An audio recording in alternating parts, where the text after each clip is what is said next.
حاضرین نظر احتشام، اللہ تبارک و تعالیٰ کا کروڑہ احسان جس خداوند قدوس نے ہم سب کو آج کے اس عظیم الشان دن میں اپنے گھر میں آنے کی توفیق عطا فرمائی۔ آج کے خطبہ جمعۃ المبارک کا موضوع حضرت سیدنا شیخ الامام عبدالقادر الجیلانی رضی اللہ تعالیٰ عنہ کا اہل خانقاہ کو پیغام۔ پیروں کو حضرت سیدنا شیخ امام عبدالقادر جیلانی رضی اللہ تعالیٰ عنہ کا پیغام کہ آپ ان کو کیا فرماتے ہیں، ان کی کیسے تربیت فرماتے ہیں۔ تو اس ضمن میں چند ایک باتیں آپ کے سامنے رکھی جائیں گی اور اللہ تعالیٰ کی بارگاہ میں التجا ہے حق کہنے کی، سننا سمجھنے کی، عمل کرنے کی توفیق عطا فرمائے۔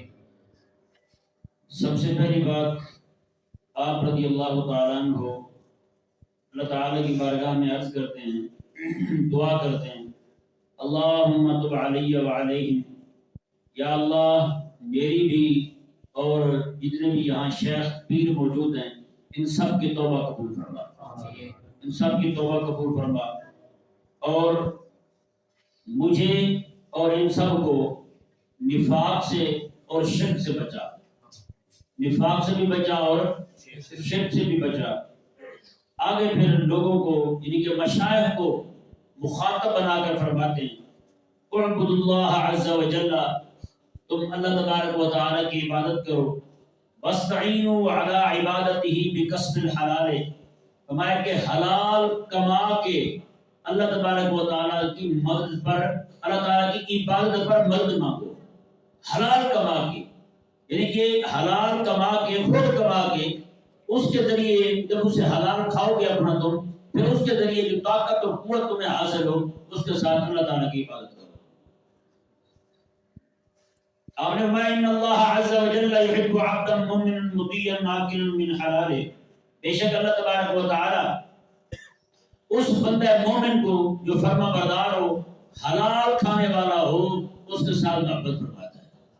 بندہ مومن حلال کھانے والا ہو، اس کے ساتھ اللہ تعالیٰ محبت فرماتا ہے، اور فرمایا کہ وَيُحِبُّ مَن يَأْكُلُ وَيَعْمَلُ، اور اس کے ساتھ ہی محبت فرماتا ہے اللہ تبارک و تعالیٰ جو حلال کھائے اور حلال عمل کرے۔ وَيُبْغِضُ مَن يَأْكُلُ وَلَا يَعْمَلُ، اللہ تعالیٰ اس کے ساتھ بغض رکھتا ہے، اسے ناپسند فرماتا ہے جو کھائے تو صحیح کمائے نہ، جو کھائے تو صحیح کمائے نہ۔ یہ آپ پیروں کو خطاب فرمائیں جی۔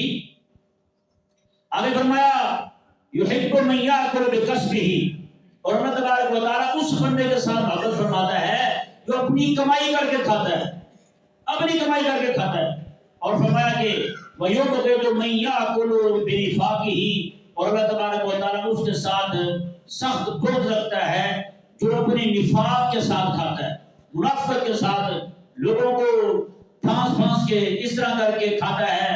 فرمایا حضرت سیدنا شیخ امام عبدالقادر جیلانی رضی اللہ تعالیٰ عنہ نے اللہ تبارک و تعالیٰ ایسے بندے کے ساتھ بغض رکھتا ہے، کیونکہ جس طرح آج پیروں کا بہت بڑا ٹولہ ہے جن کو کوئی کام نہیں ہے، کوئی کام نہیں ہے، وہ دو چیزیں بیچ رہے ہیں، یا تو اپنے بزرگوں کی عبادت کا ٹیکس لے رہے ہیں لوگوں سے کہ ہمارے بڑوں نے یہ کیا تھا، ہمارے بڑوں نے یہ کیا تھا، لہٰذا کٹ پیسے، یہی کرتے ہیں نا، ہمارے بڑوں نے اتنے نفر پڑے لہٰذا لائیں پیسے، ہمارے بڑوں نے اتنی باتیں کی لہٰذا لائیں پیسے، اور اپنے بزرگوں کی ہوئی باتیں اور کی ہوئی خدمت دین جو ہے اس کی اجرت قوم سے وصول کر رہے ہیں۔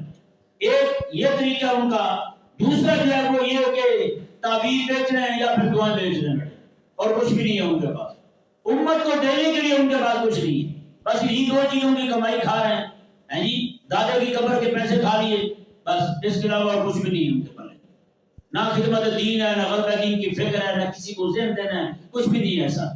تو حضرت سیدنا شیخ امام عبدالقادر جیلانی رضی اللہ تعالیٰ عنہ کے زمانے میں بھی ایسے لوگ موجود تھے جی۔ تو آپ رضی اللہ تعالیٰ عنہ ارشاد فرماتے ہیں، فرمایا کہ وَتَوَكَّلُوا عَلَى الْخَلْقِ، اور تم منافقت کے ساتھ کھاتے ہو، لوگوں پر بھروسہ کر کے بیٹھے ہو، یہ دیں گے تو ہم کھائیں گے، تم اپنی ہڈیاں نہیں ہلاتے ہو، اپنے ہاتھ نہیں ہلاتے ہو، اللہ اکبر۔ اور آگے فرمایا يُحِبُّ الْمُوَحِّدَ لَهُ وَيُبْغِضُ الْمُشْرِكَ بِهِ، اللہ تبارک و تعالی اپنی توحید کے ماننے والے کے ساتھ محبت فرماتا ہے اور مشرک کے ساتھ اللہ تبارک و تعالیٰ بغض رکھتا ہے. اللہ تعالیٰ نفرت فرماتا ہے اس بندے کے ساتھ جو شرک کرنے والا ہو. اب دیکھیں جی آپ رضی اللہ تعالیٰ نے ایک اور مقام پر ایک اور خطبے میں ارشاد فرماتے ہیں پیروں کو جھنجھوڑتے ہوئے آپ نے ارشاد فرمایا یا طالب دنیا بنفاق، میں کہ دنیا کے طالب اپنی منافقت کے ساتھ دنیا طلب کرنے والے افتح یدک فما تری فیہا شیئا، میں اگر اپنا ہاتھ کھول نا، اپنا ہاتھ کھول پھر دیکھ تمہیں کچھ بھی دکھائی نہیں دے گا. یعنی اپنے ہاتھ سے کما، جب کو ہنر ہی نہیں آتا تو کیا کمائے گا تو، پھر کیا کھائے گا تو. فما تری شیئا، کچھ بھی دکھائی نہیں دے گا تجھے. اور فرمایا کہ ویلک ذہبت فی الکسب، اور تو نے جو زہد اختیار کیا نا وہ صرف کمانے سے زہد اختیار کیا ہے، صرف کماتا نہیں ہے کھاتا ضرور ہے تو، اور کھاتا بھی چنگی طرح منڈ گیا ہے. میں جو ویلک ذہبت فی الکسب، تو نے صرف کمانے میں زہد اختیار کیا ہے. وقعدت، اور تو بیٹھ گیا ہے تاکل اموال الناس بدینک، اپنے دین کی وجہ سے لوگوں کے مال کھا رہا ہے، اپنے دین کی وجہ سے لوگوں کے مال کھا رہا ہے. اللہ اکبر کبیرہ. اور آگے فرمایا الکسب صنعۃ الانبیاء، سبحان اللہ. آپ نے فرمایا کہ کسب جو ہے نا کمانا، کوئی نہ کوئی ہنر بندے کو آتا ہو، فرمایا کہ یہ انبیاء کرام علیہ السلام کا طریقہ مبارک ہے. سارے انبیاء. اور آگے کیا فرمایا اللہ اکبر ما منہم الا من کان لہ صنعۃ، بعد کوئی بھی نبی ایسے نہیں تھے جو کوئی نہ کوئی کام نہ جانتے ہو، کوئی نہ کوئی کام نہ جانتے ہو. حضرت سلیمان علیہ السلام کو دیکھ لیں، داؤد علیہ السلام کو دیکھ لیں. داؤد علیہ السلام اپنی زرہ بنا کے اللہ تعالیٰ نے آپ کے ہاتھ میں برکت دی کہ لوہے کو بغیر ہتھوڑے کے، بغیر کسی اوزار کے جیسے موڑتے تھے موڑتا جاتا تھا، ایسے پکڑ کے موڑ لیتے تھے جیسے آپ آٹے کو موڑ لیتے ہیں، گندے ہوئے آٹے کو، بالکل اسی طرح کر کے لوہے کو پکڑتے ہیں موڑ کے جناب پوری زرہ تیار اور ٹھیک تھی. اس سے خود بھی کھاتے اور جب شام کے وقت کھانا تیار کر کے اپنے غلاموں کو بھی کہتے آجو میرے ساتھ بیٹھ کے کھانا. سلیمان علیہ السلام بھی ایسے کرتے تھے، لیکن آپ کا کام تھوڑا بہت لگتا، آپ زمینیں بنایا کرتے تھے. ٹوکری نہیں ہوتی کھجور کے پتوں والی، وہ والی ٹوکری بناتے تھے، ٹوکری بنا کے وہ بیچا کرتے تھے، بنا کے لے کے آتے بیچتے. ایک دن کہنے لگے یا اللہ اتنے لوگوں کو بغیر محنت کے دیتا ہے، مجھے بھی دے دے تو. اللہ تبارک و تعالیٰ نے فرشتے کو فرمایا کہ پردے ہٹا دو. پردے جب ہٹے تو آسمان پر ان کی بنی ہوئی ٹوکریاں لٹکی ہوئی اس طرح، ان کی بنی ہوئی ٹوکریاں لٹکی ہوئی. کہنے لگے مولا میری ٹوکریاں وہاں کیسے پہنچی؟ میں سلیمان تو کیا سمجھتا ہے، تیری ٹوکریاں لوگ لے جاتے ہیں، میں شام کے بعد روز میں فرشتہ بھیجتا ہوں انسانی شکل میں آتا ہے، تو اس سے ٹوکریاں لے کے جاتا ہے اور تجھے پیسے دے جاتا ہے اتنے کہ شام کی روٹی کھا لے تو. اندازہ لگائیں حاکم میں وقتوں کو سلیمان علیہ السلام اور ٹوکریاں بنا کے بیچ رہے ہیں اور اسی سے روٹی کھا رہے ہیں. آپ جو باقی کو چھوڑیں، یہاں پہ ہمارے سلطان محمود غزنوی رحمہ اللہ ٹوپی بنایا کرتے، اورنگزیب عالمگیر رحمہ اللہ اپنے ہاتھ سے قرآن لکھا کرتے، اپنے ہاتھ سے قرآن لکھتے ہیں، قرآن لکھ کے وہ لوگوں کو دے دیتے ہیں، جو ہدیہ دے دیں اسی کے ساتھ وہ گزارا کرتے ہیں اور کام کرتے ہیں. حضرت اورنگزیب عالمگیر رحمہ اللہ کے استاد تھے ملا جیون رحمۃ اللہ علیہ، آپ یہ سن کر حیران ہوں گے، وقت کا بادشاہ ہے جی. ملا جیون رحمہ اللہ ملنے کے لیے گئے اپنے شاگرد کو، اورنگزیب عالمگیر جو بادشاہ ہیں انہیں ملنے کے لیے گئے، ملاقات ہوئی. انہوں نے جاتے ہوئے نا ایک دھیلی، وہ سب سے چھوٹا سکہ وہ حضرت کو دیا، جناب یہ نظرانے لے کے چلے آئے. مولانا جیون رحمہ اللہ جب واپس اپنے علاقے میں آ گئے، کچھ عرصے بعد ان کا بہت بڑا جناب وہ بن گیا، فارم بن گیا ان کا، بھاڑا جسے کہتے ہیں وہ بن گیا. اس میں گھوڑے بندے ہوئے ہیں، جانور گائے بھینسیں. وہ لوگوں نے جا کے شکایت کی بادشاہ کو، کئی ہوتے ہیں دلیل، انہوں نے جا کے شکایت کی مولوی بڑا امیر ہو رہا ہے حضرت، بادشاہ کو مولوی بڑا امیر ہو گیا آپ کا استاد، کہیں یہ نہ ہو کہ بعد میں آپ کو ہی اٹھا کے اپنے مارے اور قبضہ کر دیا حکومت پر. انہوں نے جناب بھیجا اپنے کسی کارندے کو، جا کے استاد صاحب کو عرض کریں اگر تشریف لے آئیں زیارت کروا دیں مجھے. مولانا جیون رحمہ اللہ وہاں پہنچے، کھانا وغیرہ کھایا. شام کے وقت جو ہے نا حضرت اورنگزیب عالمگیر رحمہ اللہ پوچھنے لگے اپنے استاد سے، استاد جی یہ مال سارا کتوں آیا ہے، یہ سارا مال آپ کے پاس کہاں سے آیا، یہ میری صاحب فرمائیں. اب استاد جو ہے وہ کہنے لگے میں بعد میں بتاؤں گا کہاں سے آیا ہے، پہلے تو بتا وہ جو تو نے مجھے ایک تھیلا دیا تھا چھوٹا سکہ، وہ کہاں سے لیا تھا، پہلے وہ بتا مجھے. انہوں نے فرمایا کہ استاد جی اس کا بھی ایک عجب قصہ ہے. اب سنیں جی یہ وہ بندہ ہے جس کی اتنی بڑی حکومت ہے، یہاں تو کونسلر کام نہیں آتا ہے، تو پولیس کے گھر والے کے بعد جو بندہ بیٹھا تھا وہ کام نہیں آتا یہاں تو۔ حاکم وقت ہے اورنگزیب عالمگیر رحمہ اللہ، جن کے بارے میں علماء فرماتے ہیں کہ اللہ تبارک و تعالیٰ نے شان تجلیل عطا فرمائی تھی، وہ بندہ اورنگزیب عالمگیر رحمہ اللہ جس نے 500 علماء کو تنخواہ پہ رکھ کے پوری امت کو فتاوی عالمگیری یعنی فتاوی ہندیہ جیسا تحفہ عطا فرمایا۔ اس کی بنی ہوئی مسجد آج بھی موجود ہے، یار بات صحیح مسجد، یہ مسجد اسی کی بنی ہوئی ہے اورنگزیب عالمگیر رحمہ اللہ کی۔ تو انہوں نے کہا جی استاد جی وہ بڑا عجب قصہ ہے، انہوں نے کہا سنا جو پھر کیا قصہ ہے وہ؟ انہوں نے کہا یہ ایک رات بارش آ گئی تھی بڑی زور سے، میں باہر نکلا تو دیکھا، میں نے کہا کوئی تنگ نہ ہو، کوئی پریشان نہ ہو، جا کے دیکھوں تو صحیح۔ کہتے چلتے چلتے میں گیا، ایک ہندو تھا، اس کے گھر میں پانی، اس کا کوئی پرنالا ٹوٹ گیا، پانی سارا اندر جا رہا تھا، وہ بڑے پریشانی ادھر ادھر بھاگ رہا تھا۔ میں نے پوچھا کیا ہوا ہے؟ اس نے کہا ایسا ایسا ہوا، اگر تو مزدوری کر سکتا ہے تو یہاں پہ کام کر رہے، تھوڑا سا جتنا میرے سے ہو سکے گا میں تجھے دے دوں گا۔ اورنگزیب عالمگیر رحمہ اللہ کہنے لگے کہ اس نے مجھے نہیں پہچانا کہ میں کون ہوں، تو میں نے کام شروع کر دیا۔ اس کی چھت جو ہے وہ ساری مٹی وغیرہ ڈال کے، لکڑیاں وغیرہ پھنسا کے، لکڑیاں پھنسا کے چھت اس کی لپائی کر دی، پرنالا جوڑ دیا، اس کا پانی باہر بہنے لگا۔ جب میں آنے لگا تو مجھے اس نے پکڑ لیا، کہنے لگا جی گھر میں بس اتنا ہی کچھ پڑا ہے، ایک دھیلی، تو وہ آپ لے جائیں، پھر کبھی آپ دن میں تشریف لائیں تو میرے پاس کچھ نہ کچھ ہوگا تو میں آپ کو پیش کر دوں گا۔ انہوں نے کہا استاد جی وہی میں نے جو رات کو کمائی تھی نا مزدوری کر کے، وہی میں نے آپ کو دی تھی، وہی میں نے آپ کو دی تھی۔ اللہ اکبر۔ یہ وہی حضرت مولانا جیون رحمہ اللہ ہیں، ان کے والد یہ پڑھتے تھے اورنگزیب عالمگیر رحمہ اللہ ان کے پاس۔ تو ایک دن جو ہے نا بادشاہ نے، کسی نے جا کے، بادشاہ نے بندہ بھیجا، جہانگیر نے وہ بندہ بھیجا کسی کام کے لیے مولانا جیون رحمہ اللہ کے پاس۔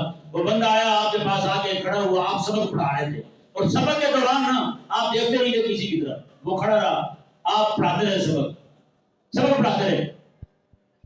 وہ جو پولیس والا تھا وہ تو تنخواہ تھا، پولیس والا تھا، وہ چی بچی ہو گیا، بھاگا واپس۔ انہوں نے کہا جی مولوی بکھر گیا بھائی، مولوی قابو آنے والی شاعری نہیں ہے، یہ تو بڑا اکڑ خان ہے، میں کھڑا تھا اسے دیکھا ہی نہیں مل رہا بھائی جی۔ بادشاہ نے کہا اچھا جاؤ، پولیس والے جا کے پکڑ کے گرفتار کر کے لاؤ۔ کسی بچے نے جا کے بتا دیا حضرت مولانا جیون رحمہ اللہ کو کہ جہانگیر نے اپنے سپاہی بھیجے ہیں آپ کو گرفتار کرنے کے لیے۔ اورنگزیب عالمگیر رحمہ اللہ بچے تھے، وہ بھی بیٹھے تھے۔ آپ نے میں اچھا اس نے بھیجے ہیں، چلو میں بھی پھر اپنے بڑے سے بات کرتا ہوں۔ کہا وہ بیٹے اس طرح کرو، مصلی بچھاؤ، وضو کے لیے پانی دو مجھے۔ اتنے میں جناب اورنگزیب عالمگیر رحمہ اللہ بچے تھے، یہ بھاگے جا کے اپنے ابے کو خدا کا واسطہ ہی میرے استاد نے وضو کر لیا، مصلی پہ کھڑا ہو گیا، ابا تیرا بچنا کھ نہیں ہے۔ ہاں جی، اورنگزیب عالمگیر رحمہ اللہ نے جیسے کہا تو جہانگیر ننگے پاؤں گھر سے بھاگا آیا، جناب آ کے پاؤں پکڑے، انہوں نے مہربانی کریں آپ میرے خلاف دعا نہ کیجیے گا۔ انہیں پتا تھا کہ یہ عالم جو ہے یہ عالم ربانی ہے، دعا کر دے گا تو میرا کچھ نہیں بچنا۔ تو یہ اہل اللہ تھے، وجہ کیا تھی، برکت کیا تھی، اپنے ہاتھ سے کماتے تھے، محنت کرتے تھے۔ جس بندے کو آج بھی نہ پڑی اور محنت کی، ایسی زندگی ساری وقت کی روٹیاں پڑی، اس نے کیا کام کرنا پڑا بتائیں۔ اللہ اکبر کبیرہ۔ وہ کہتے ہیں نا کمائے کی دنیا کھائیں گے ہم، نہ فکر نہ فاقہ نہ غم، کمائے کی دنیا کھائیں گے ہم۔ کہ ہمارے لڑکوں کی آج کل یہی ہے، فکر یہی ہوتی ہے، میں اکثر بن جاؤں گا، بیٹھوں گا، کمائیں گے لوگ، کھائیں گے ہم، ہمیں کیا ہے، بس یہی ہونا۔ ہر بندے کی یہی خواہش ہے۔ یہ نہیں کہ اکیلا پیر طبقہ ایسا ہے جس کو بھی دیکھ لو سب کو یہی مرد لگا ہوا ہے آج کل، ہر بندے کی یہی خواہش ہے میں نے کرسی پہ بیٹھنا ہے۔ بندہ پوچھا ہر بندہ کرسی پہ بیٹھ گیا، کام کس نے کرنا ہے؟ کام کرنے والے بھی تو ہوں گے نا بھائی۔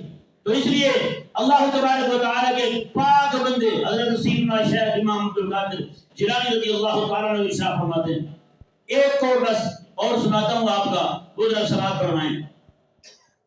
آپ فرماتے ہیں حال النفاق الى متى یا علماء یا زہار کم تنافقون الملوک والسلاطین۔ آپ فرمایا علماء اور پیروں کا گروہ جو بھاگ بھاگ کر بادشاہوں کے دروازوں پہ جاتے ہو، کم تنافقون، اور کب تک منافقت کرو گے؟ یہ کب تک منافقت کرو گے؟ حضرت سیدنا شیخ امام عبد القادر جیلانی رضی اللہ تعالیٰ عنہ کے پاس خلیفہ وقت پیسوں کی تھیلیاں لے کر آیا، پورا تھیلا توڑا پیسوں کو لے کر آیا، اس میں تھیلیاں پڑی نہیں ہیں۔ آپ کو کہا کہ یہ نذرانے آپ قبول کریں، آپ نے میں نہیں لیتا۔ اس نے کہا حضرت مہربانی کریں۔ آپ نے جب اس میں سے دو تھیلیاں پکڑی، ایک ہاتھ میں دوسری ہاتھ میں، اس طرح پھڑ کے دبایا تو پیسوں کی تھیلیاں جو اشرفیاں اور جناب درم دینار تھے سونے اور چاندی کے سکے ان میں سے خون جاری ہو گیا، خون بہنے لگا۔ آپ نے فرمایا کہ مجھے شرم نہیں آتی لوگ غریبوں کا خون نچوڑ کے میرے پاس نذرانے لے آتے، میرے پاس لے آتے نذرانے، غریبوں کا خون نچوڑ کر۔ آپ نے فرمایا کیونکہ وہ عباسی خلفاء میں سے تھا حاکم، آپ نے فرمایا اگر تو رسول اللہ علیہ السلام کا رشتہ دار نہ ہوتا، حضرت عباس رضی اللہ عنہ کی اولاد نہ ہوتا تو میں اتنا خون یہاں سے نکالتا کہ یہ خون چڑھ کے سیدھا تیرے گھر کے دروازے تک جاتا ہوں۔ اندازہ لگا، ہمارے جو بزرگ ایسے تھے وہ تو قبول نہیں کرتے تھے، لیکن آج کل جو بھی جا رہا ہے کسی سے نذرانے کی نہ نہیں ہے، کسی سے نذرانے کی نہ نہیں ہے۔ ہاں ایک دوست مجھے کہنے لگا ایک پیر ہے یہیں کے لاہور کے آس پاس ہی ہیں، بہت بڑا پیر ہے، وہ بھی گادی نیشن ہے، کہتے ہیں مرید جو ہے وہ باہر سے کہیں سے آیا، وہ گاڑی لے کے آیا، گاڑی بھی بڑی تھی، وہ گاڑی ایسے ٹرالے پہ رکھ کے لے آیا، سیدھا جہاں وہاں آ کے اتاری، تو پیر صاحب گھر لے کے گاڑی، تو کہا کہ بچوں کو پسند نہیں ہے، لے جاؤ بڑی گاڑی لے آؤ، بڑی گاڑی لے کے آؤ۔ وہ جناب گیا، جا کے اس نے گاڑی پھر بڑی لے کر آیا، وہ لینڈ کروزر اس طرح کی گاڑی بڑی، وہ لا کے دی، تو پیر صاحب نے کہا چلا ہم ٹھیک ہے، بتا بھائی اس پیر کو تم نے دیا، دین کو نفع کیا ہوا، بتا دین کو نفع کیا ہوا، حضور کے دین کے مدد سے کیا نفع ہوا؟ آج ہمارے پاس جتنا بھی پیسے کو کما رہے ہیں تو دے بھی نہیں ہو رہے ہیں، تو میرے کو چاہے بیٹھے ہوئے کٹے کچھ نہیں کام کر رہے ہیں، ایسے بیٹھے ہوئے حرام خوری کر رہے ہیں۔ اللہ وہ تو کبھی انہوں نے یہ نہیں پوچھا یار میں سید ہوں، تم میرے پاس منت کے پیسے لا رہا ہے، یہ تو میرے لیے حلال ہی نہیں ہے استعمال کرنا، یہ تو میرے لیے لینا بھی حلال نہیں ہے، نہیں، جو بھی آیا ہے وہ لے گیا، اس نے کبھی کسی سے نہیں پوچھا آپ کیوں دے رہے ہیں، مجھے کس لیے دے رہے ہیں اور کس مد میں دے رہے ہیں۔ اللہ اکبر۔ آپ فرماتے ہیں کم تنافقون، یہ الفاظ دیکھیں غوث پاک کے، آپ فرماتے ہیں کب تک منافقت کرو گے حکمرانوں کے دروازے پر جانے والوں؟ اب بتائیں یار، غوث پاک فرماتے ہیں کب تک منافقت کرو گے حکمرانوں کے دروازے پر جانے والے مولوی اور پیروں، جو آج مولوی پیر حکمرانوں کے ساتھ کھڑے ہیں کندھے سے کندھا ملا کر، غوث پاک کے فتوے کے مطابق منافق ہے ہی نہیں، بولو نا ذرا۔ تو پھر آگے فرماتے ہیں حتی تاخذوا منهم حطام الدنیا وشہواتها ولذاتها، تم سے اپنی خواہشیں اور رستے پوری کرنے کے لیے ان کے دروازے پہ جاتے ہو۔ انتم واکثر الملوک، اور مولوی اور پیروں حکمرانوں کے یاروں ان کے جناب جانے والوں، تم اور تمہارے جیسے جتنے حکمران ہیں اس دور کے اندر، فرمایا کہ ظلمتم، میں تم سارے ظالم بھی ہو اور خائن اور ٹھگ بھی ہو، سارے ظالم بھی ہو اور خائن بھی ہو۔ یہ غوث پاک فرما رہا ہے۔ ان کو فرما رہے ہیں جو حکمرانوں کے دروازے پہ جاتے ہیں، جو دروازے پہ جائے وہ خائن اور ٹھگ اور ظالم ہو، تو جو بندہ جا کے ان کی حکومت میں ان کی کابینہ میں کھڑا ہو اور بڑے سے بڑے سب سے بڑے چور کو عاشق رسول کہہ رہا ہو پیر، وہ کون ہوگا پھر بتائیں بھائی؟ اللہ اکبر۔ آگے دیکھیں آپ نے فرمایا کہ تم فی مال اللہ عز و جل وفی عبادہ، تم اللہ کے مال میں بھی خیانت کر رہے ہو اور اللہ تبارک و تعالیٰ کے بندوں کے ساتھ بھی خیانت کر رہے ہو۔ اللہ تبارک و تعالی ہم سب کو سمجھنے کی توفیق عطا فرمائے۔